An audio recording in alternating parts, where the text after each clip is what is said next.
Going to Japan as a car person can be incredibly confusing. I have spent more time on Reddit than I care to admit trying to figure out where exactly can and should I go. And I've only gone a few times, but I figured it would be time to make this guide for anybody that's looking to understand the do's and don'ts of traveling to Japan. But not just to Japan as a normal, everyday, responsible adult, but as a immature, just kind of spend money when you see something cool car person, because that's who we are on the inside. And you wanna know what? That's not too damn bad. So I'm AlexMartini with 2 underscores on Instagram. It is 8 o'clock in the morning, so if you see me drinking some coffee, I apologize. I'm gonna be going through the last 2 trips that I've gone through, one in 2022, another one here in 2024, and I plan to go back here in just a few short weeks. Again, in 2025, we plan on attending about 3 to 4 events, and so we do seem to have a pretty good record as to what we're going to be doing and how much it's all going to cost. So let's talk about first thing, some of like the basics out there. If you're wondering how long you should go to Japan, typically what I would say is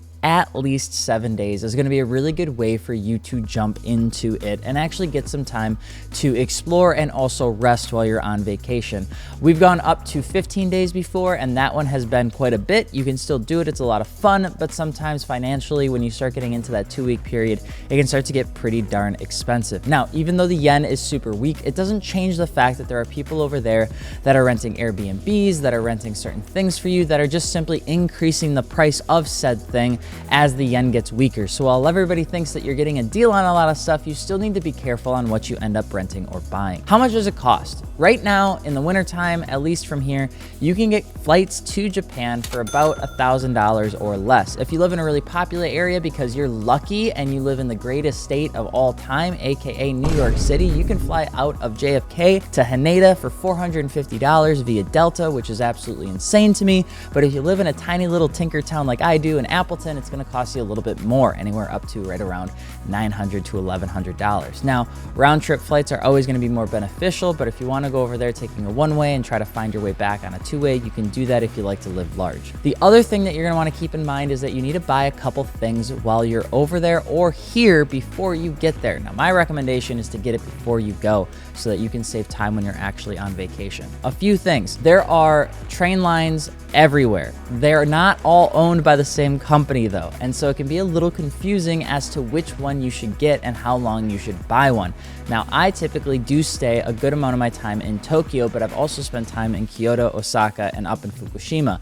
With that being said, the JR line seems to be okay at accommodating travel to and from those areas, most notably through the Shinkansen, or something called a bullet train. Now, with the JR train pass, you can get the pass for a certain amount of time, whether that be 3 days, 7 days, or 14 days. And this is probably going to be the second most expensive thing that you're going to spend when it comes to any sort of transportation, because a 7-day train pass, is the time that I'm filming this, is right around $350 to $380 a person. We used it quite a bit because we took the Shinkansen up to Fukushima, we took the Shinkansen from Kyoto or Osaka area to Tokyo back, and we've also taken it before all the way over to get near Gotemba and Mount Fuji. If you do want to still take public transportation, the best thing I could ever recommend for you is a Suica card or an IC card.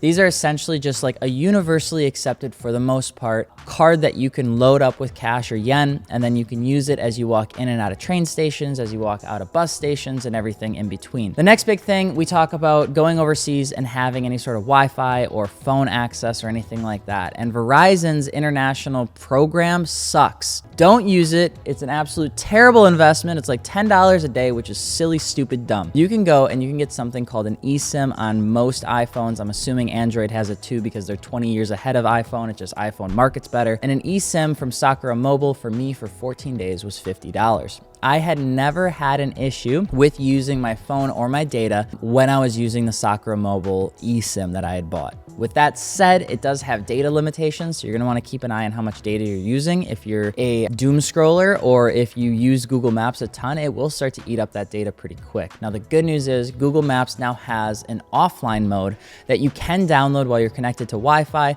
that gives you access to Google Maps areas without actually using data. Now, we're getting into the weeds of it, but this is good. If you are a big planner like I am, you can do that. It saves you a ton of data, and you have the eSIM on backup. You're pretty much all set to go. Outside of that, Airbnb stays right now are right about $120 a night, which is pretty much on par, if not a little bit less than hotels. if you feel a little uncomfortable, hotels are perfect for you. If you want something that's gonna feel a little bit different, go ahead and stay at an Airbnb. Just know that it is commercialized over in Japan. You're not gonna be staying in a super cool, old school house for the most part. You're typically staying in a place that would have been a hotel anyway. It just happens to be listed on Airbnb. Food for us was about $10 a meal with an actual drink that wasn't a water, and then $30 a day, or $210 for our trip for 14 days. Snacks are probably gonna spend more than the actual food itself, so save up for snacks. It's absolutely incredible.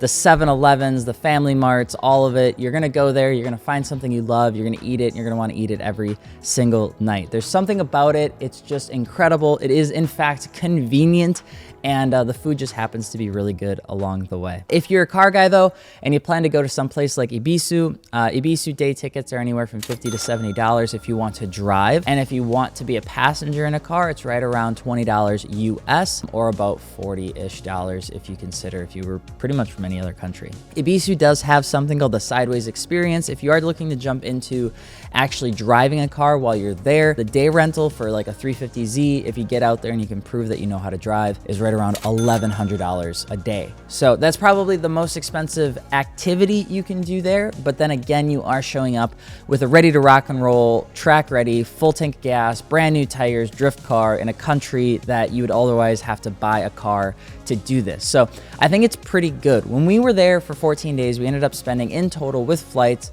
I think right around $47-ish $100, $45-ish $100. Now you can go cheaper than that. Obviously, we did stuff that you didn't have to do, but I would say if you want to have a good time, I would say budget at least around $1,700 to $1,500 a person for a 14-day trip.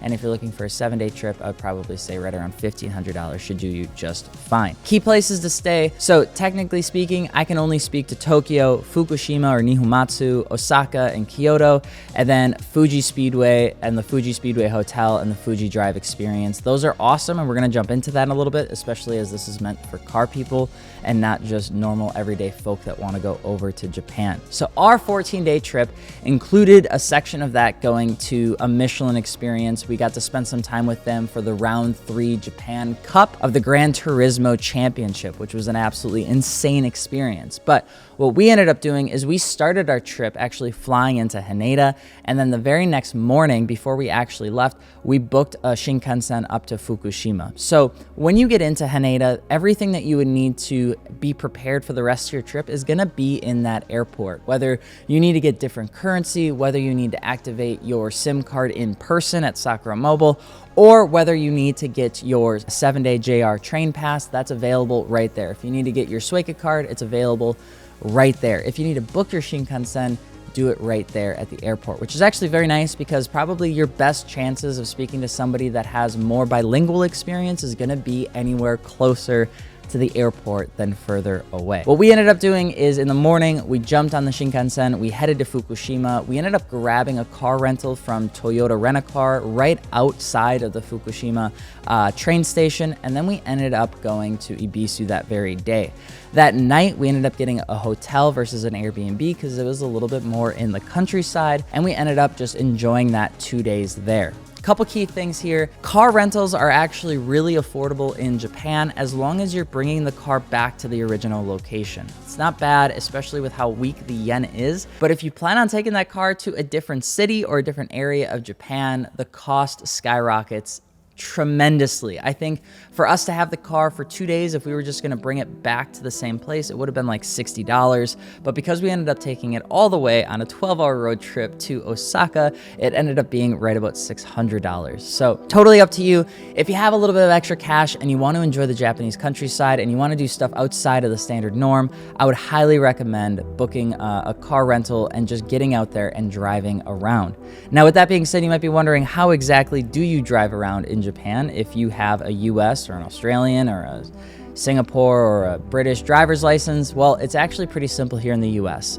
In the US, if you have a registration or a subscription, you can actually get your international driver's license over at AAA. You can do it. It's like 25 bucks. It takes 30 minutes. Becca and I walked into the place that was right next to the airport a few days before we had to leave. And within 30 minutes, we had our international driver's license. So it's good for a year. It's awesome. I absolutely love it. I keep it with me all the time. And on top of that, it's a huge thanks to Colette Davis for actually teaching me that, because I was intended to do a whole different process, which was hundreds of dollars more. And I'm pretty sure that was just actually applying for a driver's license in Japan. You do not need to do that. Now, after we spent some time at Ebisu, I would say it was a ton of fun, an absolute blast. You cannot walk there, you can't get a train there. You either have to have a car rental or you have to know somebody to get there. Now, we went to Nara Park, which is a short train ride out of Kyoto or Osaka, depending on where you stay. And you're gonna notice that I say those two cities quite a bit. A lot of that is because Kyoto and Osaka are nearby, but they are two drastically different cities. One of which is very progressive and pretty much like a second Tokyo, and the other one is a little bit more traditional. It's a little bit more old school, more nature intended. And what you're gonna notice is that something like in Osaka is gonna be much more lit up and exciting and fun and parties and nightclubs and things like that, whereas the latter is gonna shut down at 10 o'clock and you're gonna have to go to bed. But it's more nature, it's prettier, it's very exciting, it's gorgeous, and I would recommend both. But Nara is actually outside of both of those cities. It's a single train ride on the JR train pass that you can get over there in about 35 minutes. Nara Park has deer, and if that's not enough for you to go and want to see it, I don't know what to tell you. Nara Park is gorgeous, it's super fun. Go in the morning and you'll get to see some pretty cool deer. There's also some shrines, some buildings that are really pretty to look at, and there's also some really good food. Now, the next day we went and we ended up going to Work Wheels.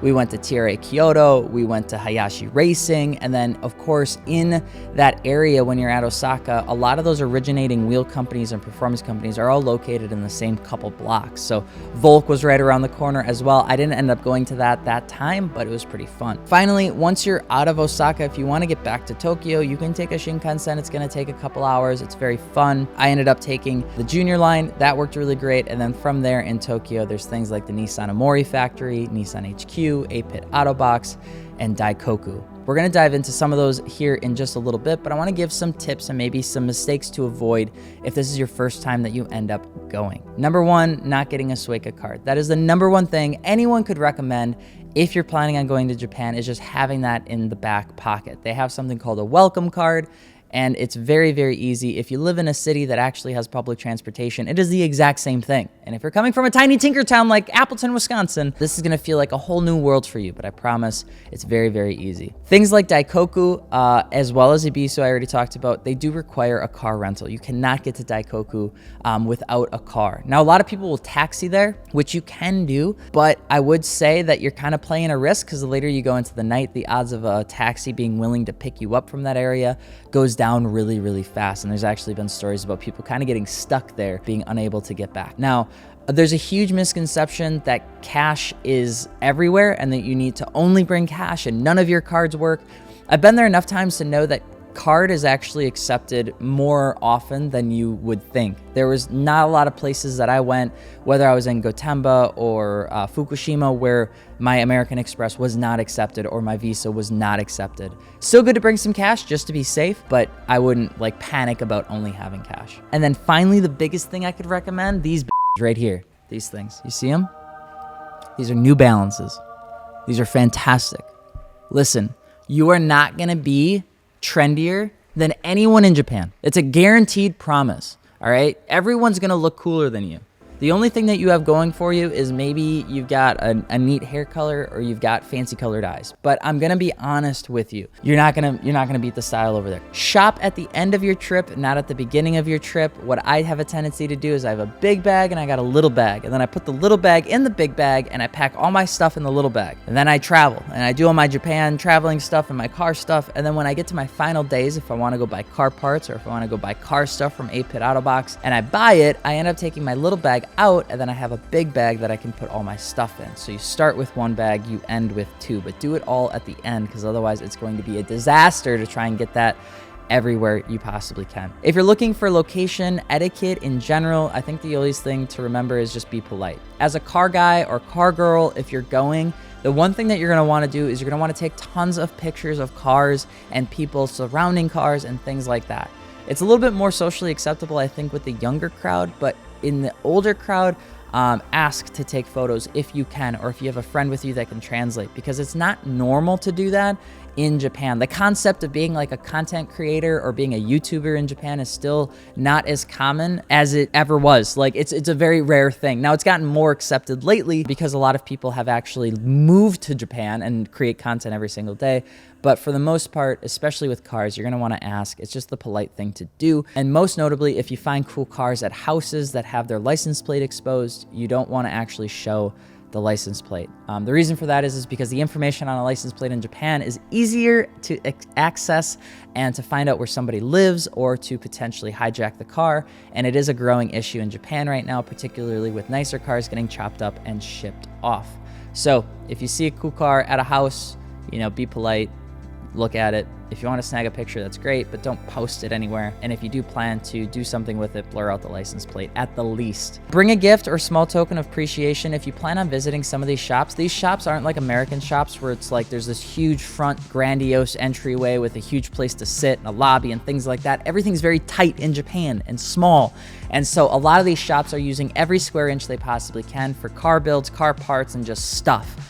That means that a lot of times these smaller shops, like even TRA Kyoto, they didn't even have like an entryway. You just walked in and it was an office space, and that was it. And so a lot of times it's considered nice to like bring a gift or a small token of appreciation for if they allow you to go check things out, or if they take you on a tour of their shop. Now, one of the coolest places that you could possibly go to is one of the hardest places to get into. There's a place called the Heritage Zama Museum. It's hosted by Nissan, and it contains every single race car that Nissan has ever put into a racing championship or series, almost ever. And it is the coolest place in the world. Amelia Harper got to go there last time that we actually visited. I got to talk to her, and she got to go, which made me even more jealous. I have never been, but the website is almost exclusively in Japanese.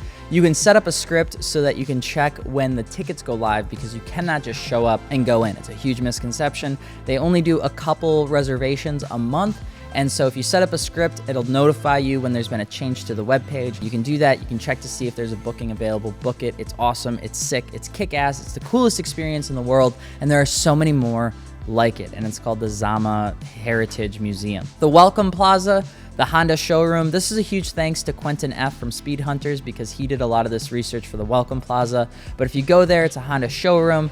Right around the corner, there's also Spoon Sports in Tokyo. There's Feels Honda Twin Cam. There's Seeker. There's a lot of really great shops that just specialize in Hondas that you can go check out if you happen to be a Honda fan. All of that is within walking distance, and again, all of this will be in the description below. For staying at Ebisu, I recommend staying at either the Mount Inn, mt.inn, or Azumakan. I stayed at Azumakan the first time I went because I wanted to do something special for Becca. It was a nicer place. It had an onsen. It had really cool restaurants and food, and it was just a really more traditional kind of fun hotel that I thought was really enjoyable. With the tattoo conversation, with onsens, it's a case-by-case basis. People will tell you can't go into any of them, and that's just simply not true. You can ask, and they will tell you whether you can or you can't. But tattoos have gotten progressively more accepted, particularly in the more progressive hotels that have onsens. It's worth it to ask. They might tell you certain ones work and certain ones don't, but it is recommended. It is a super cool experience. Tips and tricks for successful Ebisu. If you're going in the fall, the weather can suck terribly, so dress right, particularly with a rain jacket. There's little to no power out there, so if you're a huge camera guy, you're bringing a bunch of stuff, my recommendation, bring some camera charger packs. It is very self-regulated, so you really have to hold yourself to a good level of accountability. The sideways experience is probably one of the best things that could have happened out of Ebisu. It makes it a really great way for you to jump in and just drive a car if you want to. Osaka, Kyoto, this is like the home of Hayashi Racing, and it spawned the brands like Work Wheels.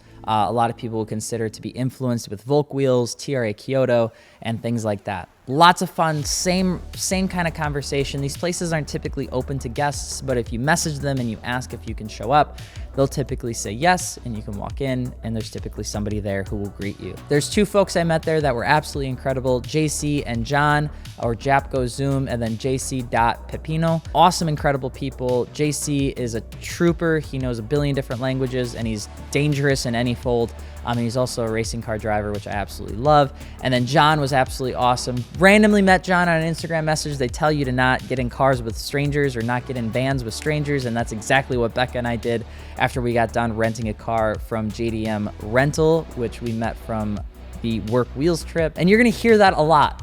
I just like put myself out there and met as many people as I could, introduced myself, followed them on Instagram, used Google Translate, and my experience was incredible. If you shut down and if you hide and if you don't even try to use Google Translate to try and talk about things, I'm gonna be honest with you, your experience may not have as many cool opportunities to connect with the actual folks that live there.